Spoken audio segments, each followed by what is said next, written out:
Hello, good morning, good afternoon, good evening. I started doing a video in Spanish and I'm almost done with my makeup. I'm not even halfway done actually. My foundation is gone, so I'm just gonna go ahead and finish my eye. But I know it has been requested a lot for me to do YouTube videos in English to talk about my surgery. So I'm gonna try and add more in English. I do apologize, but I just never thought that I would have a lot of English people here.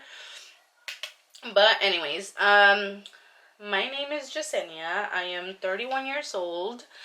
I had a surgery, a plastic surgery, November 8th of last year with Doctora Morfin and Dr. Arceo. They both work in a team. They're fiancés. They're engaged. So I'm here to talk about it. I had actually already recorded this video and I already was gonna edit it, and then I did not notice I had accidentally deleted it. So here I am doing it again. So my whole videos are in Spanish because I had a lot of Spanish friends suggest that I do one. Excuse me. No. I had friends suggest that I do videos in Spanish. By the way, this is Gael. He's 4 years old. He just turned 4 on the 11th. He's my youngest. He has autism. So if you guys hear him arguing on his own or something, it's because of that. Sit down, please. Thank you. He's my youngest, and I'm not sure if you guys want to know about the story behind him and my other kids. If you guys do, just let me know, and I could do it in English as well. But anyways, back to my surgery. My surgery was actually scheduled for October, but I got COVID. So I got COVID on Friday, and my surgery was scheduled for Monday. So I had to cancel it. It was so sad. I was devastated because I was waiting for it, and then I got COVID. I'm like, okay, I gotta be jinxed or something. I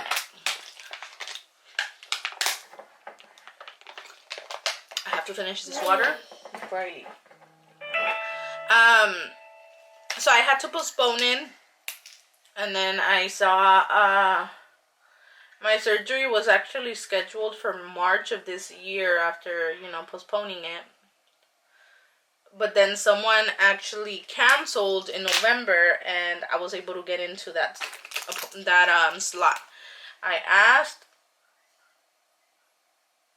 if I had to wait. So I asked if I had to wait until, I don't know, COVID exited my body or something. I don't know. Which they told me, if you test negative for November, then you're all good to go. You should already be negative by then, but you just never know, I guess. So I did test negative for COVID in November, and I was able to go through that surgery. I do have the videos up in Spanish though, so I do apologize. So I'm gonna briefly talk about what happened. So with Doctora Morfin and TJ, you have to, or you don't have to, but you can check in a day. Day before your surgery. Obviously, take all your documentation and everything, have everything ready, and they'll get you in. So I took my stuff. I was ready. I took my money. I took everything. And I asked for a PCR test, COVID, because that's what they asked for. It has to be negative. That's what the hospital asked for, not Doctora Morfin, the hospital. And so I told my doctor, like, I need a PCR COVID test. They did let me know that they were doing a different type of PCR test, but that it was still PCR, and that it would be okay. I'm like, okay, as long as I can show that I'm negative, it should be fine.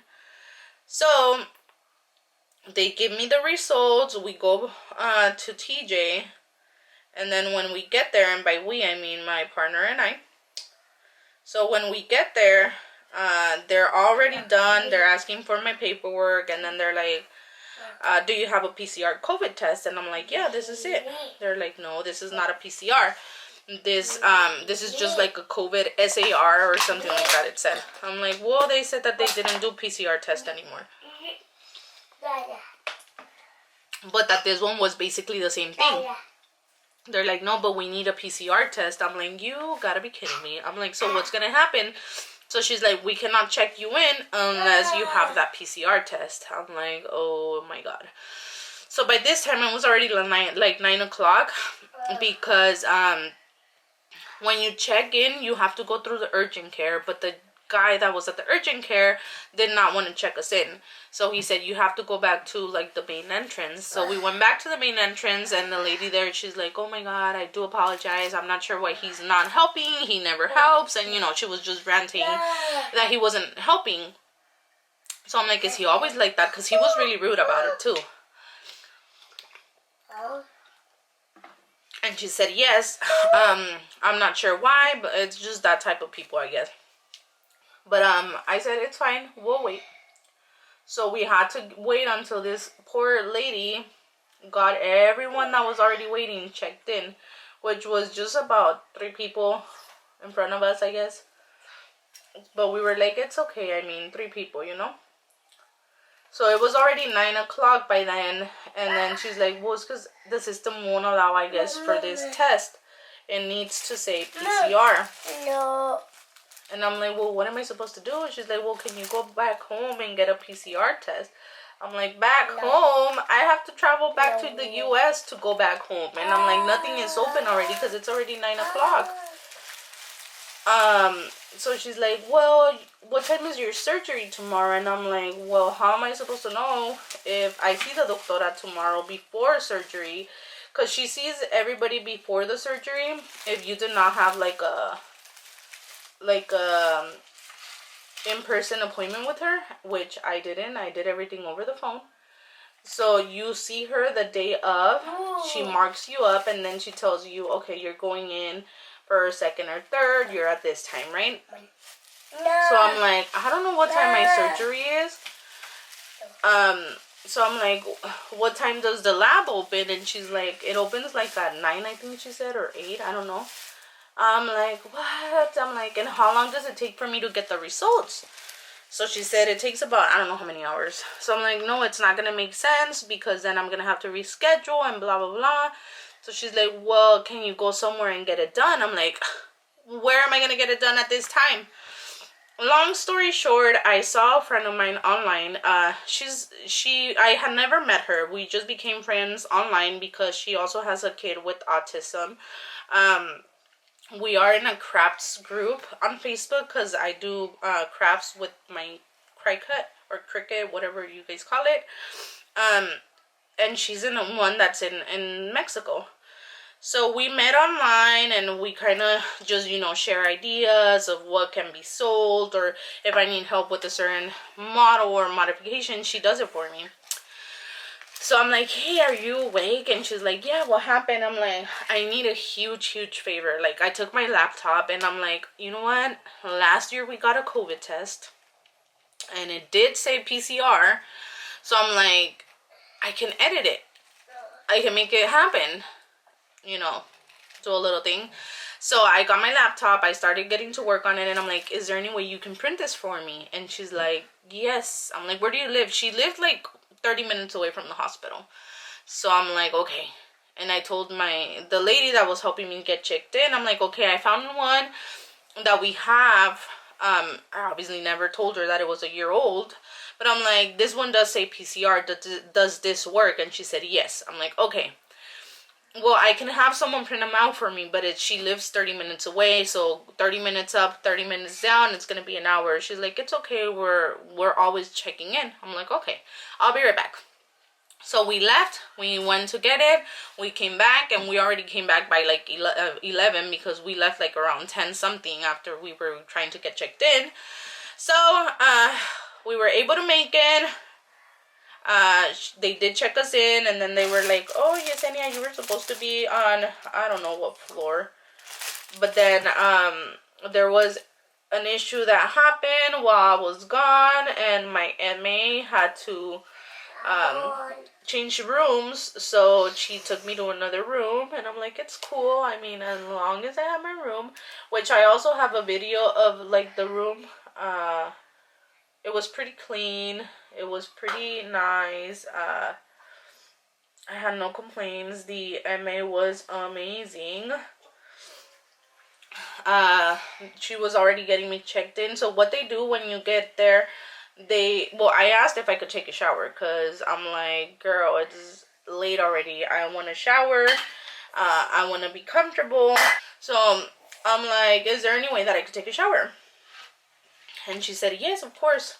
She said, once you're done, let me know. And then that's when she got my monitor for the EKG and everything, and she started getting to work too. So I'm like, okay, cool. Oh, trick me. Oh. So that's what we did.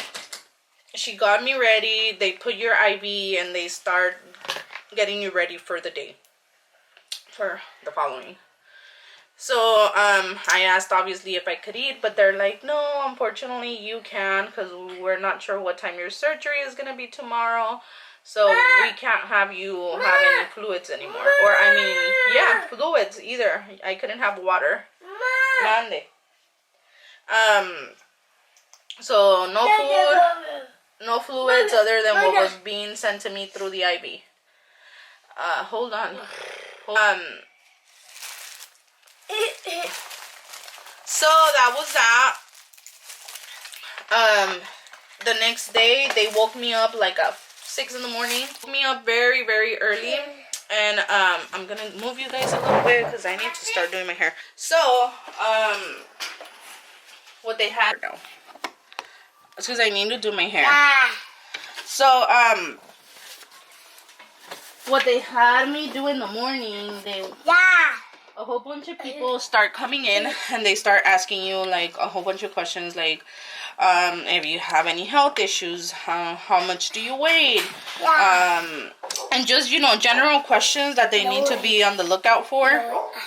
But I'm moving you guys around, sorry.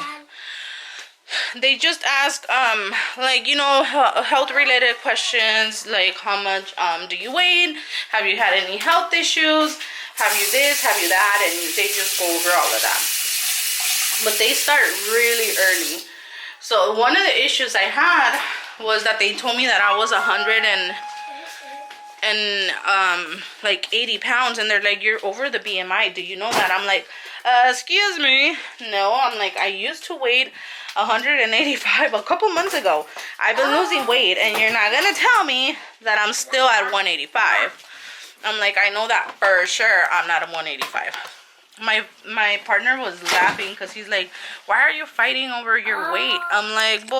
I said, oh boy, it took me long enough to lose weight for them to come and tell me that I'm still at my same weight that I was. So obviously I'm like, I'm gonna feel some type of way. So he was just laughing. But I'm like, your guys' scale is not working. I'm like, and the lady that was here last night, because my night nurse left by that time. So I'm like, the nurse that was here last night, she was also concerned about it because she weighed herself, and she's like, oh, I gained like 10 pounds within, you know, a couple of days. I'm like, lady, that does not make sense. I'm like, your scale is not working. So they brought another scale, and as I knew it, I was actually 140 pounds. So with that being said, I had lost a total of like, well, if I was 300 pounds in 2017, and I was 130 the day of my surgery. So if you guys count how much I was that day and how much I was 2017, I lost 160 pounds. I have been on a weight loss journey since 2017. And then my little guy appeared in 2018. I mean, he appeared in my belly. 2019, I had him. And then I was losing weight again. But then his dad passed in 2020. And I gained more pounds again. So it was just a roller coaster. So when I finally decided, you know what, I want to get my surgery, I'm going to go for it. Don't mind my face. I'm still not done. I'm going to put my foundation in the car once I go buy it. So, one had that cleared for 140 pounds. I'm like, okay, good. I wasn't like, all right, I'm where I'm supposed to be. Cool.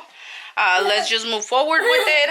Then the doctora, after a while, she came into the room and she told me, like, okay, you're going to be the second one today. I have someone coming in for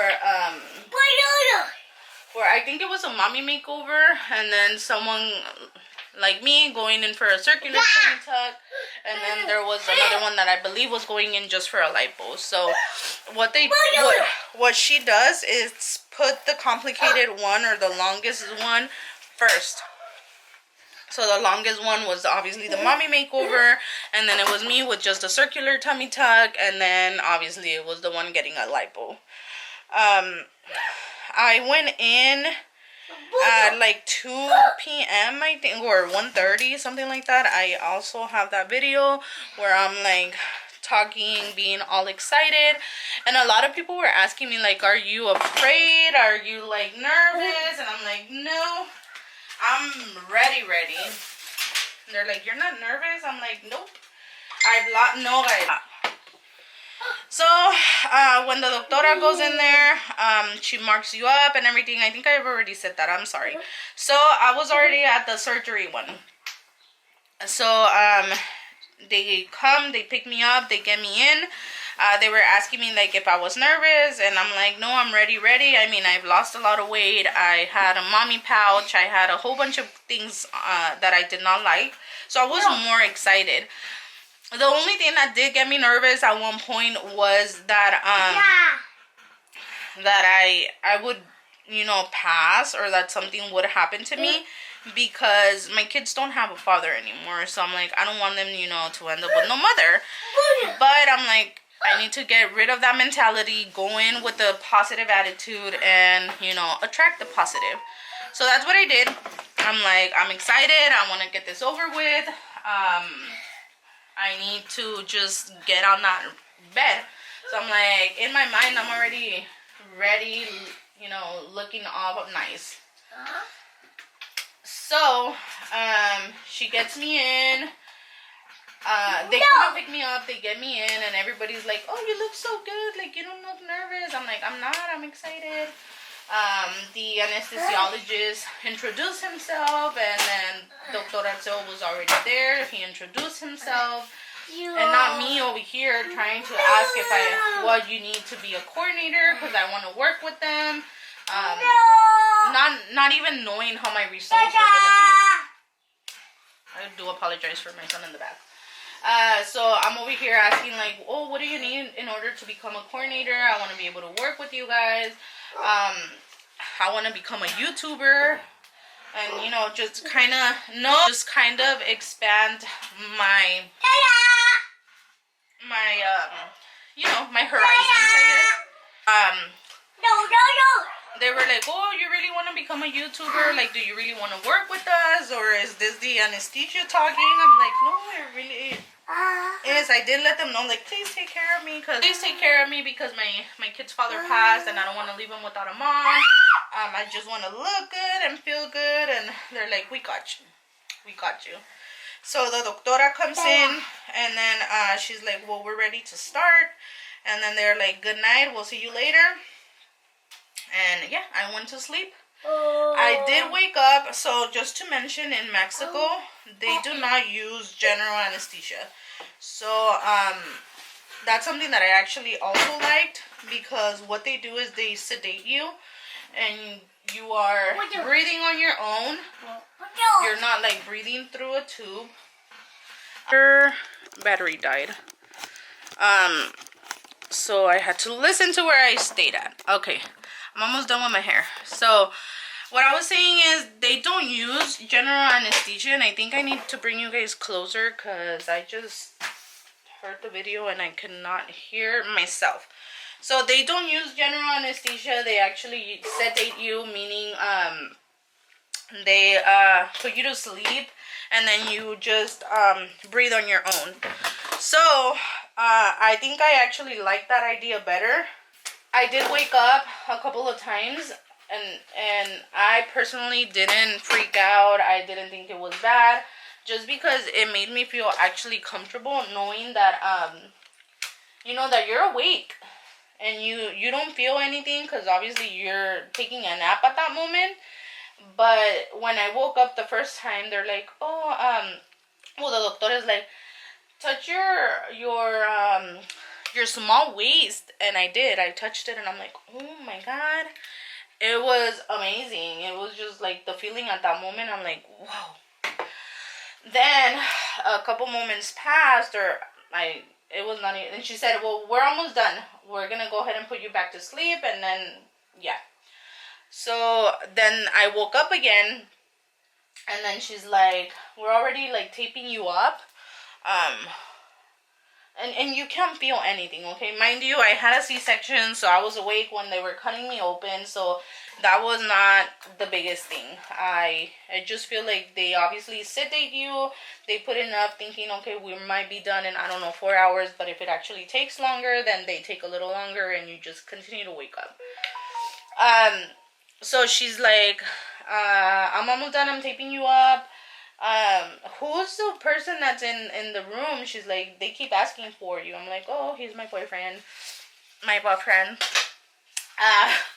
So I'm like, I know he's probably like all desesperado and stuff, because he's not used to waiting. And especially I did not know how long it took, so I went in at 2, and obviously they prepare you, they do everything, and I was out by like 7, I think. But I was out at 7. The doctora was already done by like 6, I think she said. And then they take you into the recovery room. You have to recover there, and then they take you to your room again. So it's not like I lasted there in surgery a couple hours. I mean 5 hours. So go sit down, please. So the second time I woke up, she told me that, and I went back to, once again, go back to sleep, I think. I think it was the time that I woke up, unless I did wake up 3. I don't remember. But then, the last time I woke up, they were already, like, moving me, transferring me to another bed and all of that, and I just felt the movement. So, I woke up and I'm like, I need to throw up. And she's like, oh, it's normal, you know. But I was facing the doctora, and she's like, no, face the other way. So I faced the other way, and I threw up on her admin. Oh my god, it was so embarrassing. And I'm like, I'm sorry. She's like, it's okay. And they were just making fun of it. Because I remember that. So the next day when they went to look at me, and they're like, how are you feeling? I asked them, like, who did I throw up on? I remember throwing up, but I just don't remember to who. And the admin's like, to me. I'm like, I'm sorry. She was so great.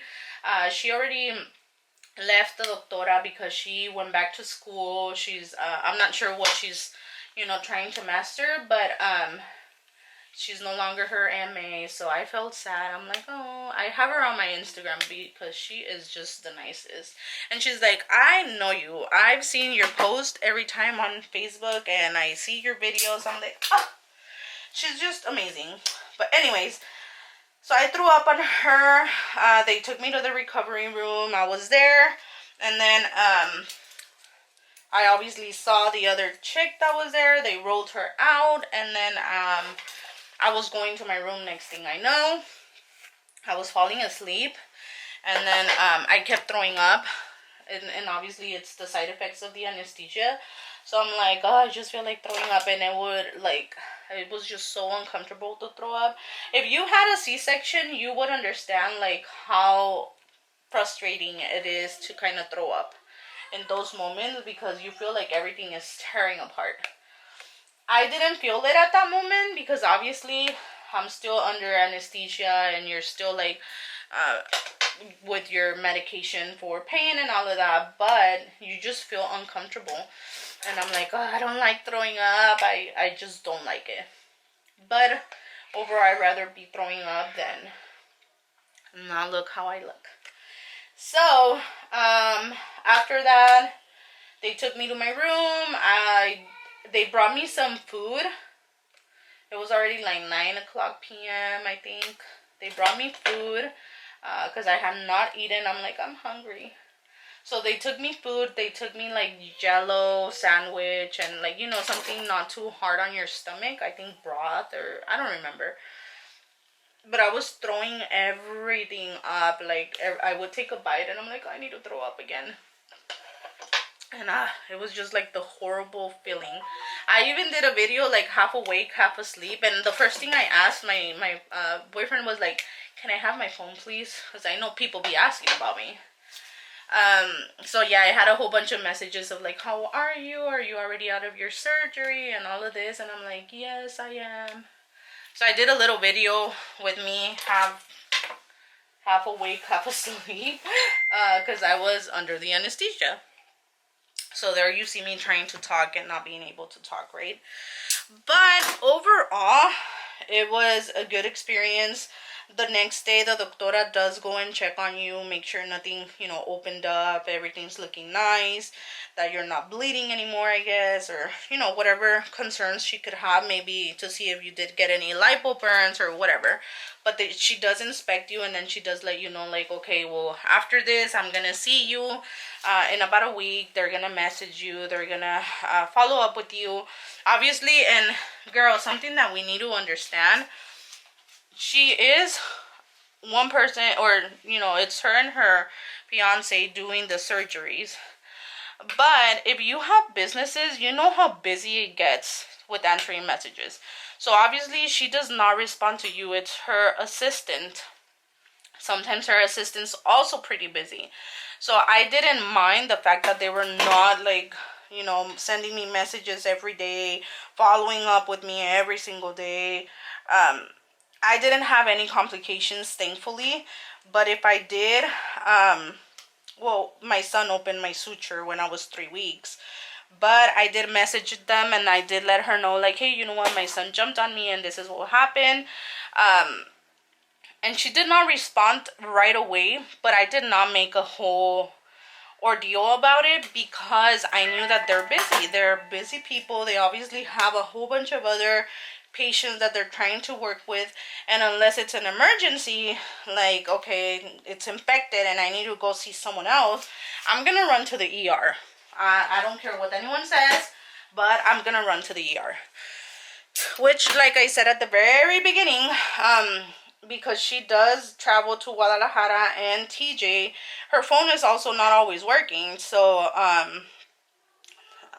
that's something that I need to, you know, keep, or that you guys need to keep in mind, that they might not be available all the time. So I already knew this. So when that happened, and I went ahead and obviously I looked into it, and everybody was like, no, it's not an infection, it's okay. And then they did respond maybe like 2 days after. They're like, just keep an eye on it, keep it dry, keep it this, keep it that, do this, do that, and blah blah. Then the doctora, she's like, next time you come for your appointment, for your follow-up, I'll take a look at it. And so she did, and she kept monitoring it for a couple weeks until they decided that they needed to remove the dead skin because it was not closing anymore. They had to remove the dead skin in order for the new skin to come in. So that's what they did, but we kept an eye on it for a while, and it was nothing major. Other than that, I loved everything. My surgery was amazing. My incision looks good. Keep in mind, everybody has different genetics, so some people develop keloid scarring, and if you're one of them, your scar's not gonna look pretty. Mine wasn't that bad. I did get some areas where they're like ugly, but at the end of the day, I'm like, you know what? I used to be very self-conscious of my body. I love it now, so I don't care about my scar. And to be honest, I bought the silicone tape that they recommended twice, but then I stopped buying it. So right now I don't even wear anything. I'll show you guys how it looks right now, but I don't even buy anything for it anymore. I did get a circular tummy tuck with muscle repair, lipo on my back and on my arms, very little. I also got BBL and hips.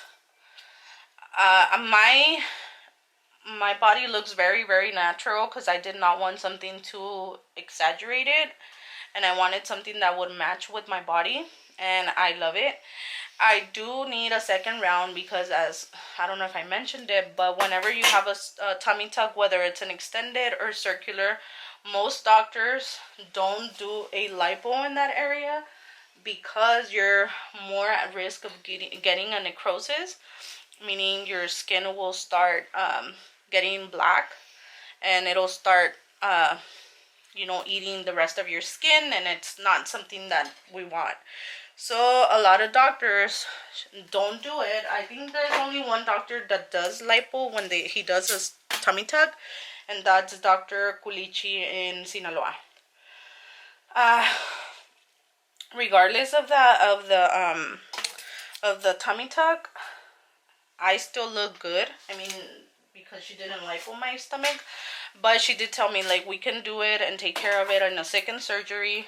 And usually many of us do need a second surgery because a lot of the fat doesn't survive in your booty.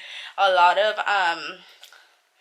like, if you have hip dips, they come back, and little things like that. So in one of my legs or my hips, I used to have a hip dip that I did not even recognize until I was looking at pictures. And then now, 7 months later, or at 6 months, it's when I noticed it. I'm like, it's coming back. It's a very, very small one, so you can't see it. But I did ask my partner, I'm like, hey, is it just me, or do you see that this is like a hole technically? And he looked at it and he's like, no, you do have it. I'm like, okay, I just didn't want to be like paranoid or overreacting, thinking like, oh, I have something that I don't have. Because, it gets to a point where people sometimes, they're like, oh, it's because I don't like this, I don't like that, and they want to keep going for surgery. And I did not want to be one of those people. Not that there's something wrong with it, but like I said, my kids already lost their dad, so I don't want to leave them without a mom. So if I don't need to keep going into surgery, I'm not. So I already knew that maybe a second surgery I might have to, but I just wanted to, keep my options minimum. So anyway, so I started noticing that hip dip coming in. So I'm like, okay, I do need to get my lipo. So if I do have to go back, then I'm gonna ask her to fill in that hip dip. And then I've been wanting for my booty to actually fall from my back. I don't know if that makes sense, because a lot of people, they're like, you're crazy. I'm like, but that's how I want my booty. Because right now it just looks like it's from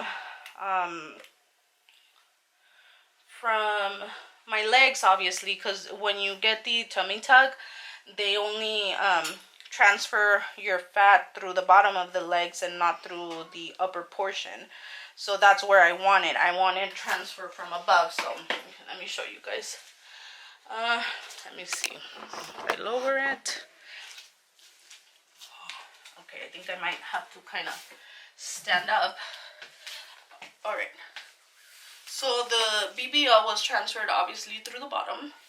I would want it through here so that my booty can be coming like this. Okay. So when I'm facing this way, my booty starts here. So this little gap, I would want it filled. Now that I'm here, I can show you guys my scar. So this is where my son opened the suture. I don't know if you guys can see it, but it's darker on this side. And this is how I look. Obviously, if I like stick out my stomach, it's gonna. But yeah. So that's how I look at 7 months. And that's how I would want my BBL to start. But a lot of people tell me that right now I look very, very natural. And if I do that, I'm going to look very, very fake. So I'm like, okay, well, we'll see. But that's basically it for my surgery. I did stay at a recovery house, Serenity Recovery. They're amazing, and I do recommend staying at a recovery house because if you have kids like I do, they're gonna be jumping all over you. As I was saying, I need to take my perfume. I'm already running late. I think I'm just gonna do like a second portion of the video so that I can talk more about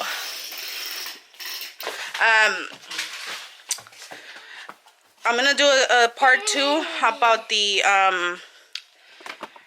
recovery house and letting you guys know if you guys have any questions and in regards to anything really. You guys can leave me a comment down below and I'll try to answer you guys. I do have a page, a Facebook group for the surgery. For anyone that has questions or anything about it, you guys can post it there. I did open an Instagram for my surgery updates, so I do post a lot of pictures there. What else? YouTube, Instagram group, and I also did open a Facebook page just for like my Say Yes to Live type of thing. So you guys can join. If you guys have questions or you guys want to know more about my kids and everything, please link them down below. I'm sorry I was all over the place, but I have to get ready and I actually have to leave already. I was supposed to be out at 3. It's 3:28. So I'll be in touch with you guys. Bye.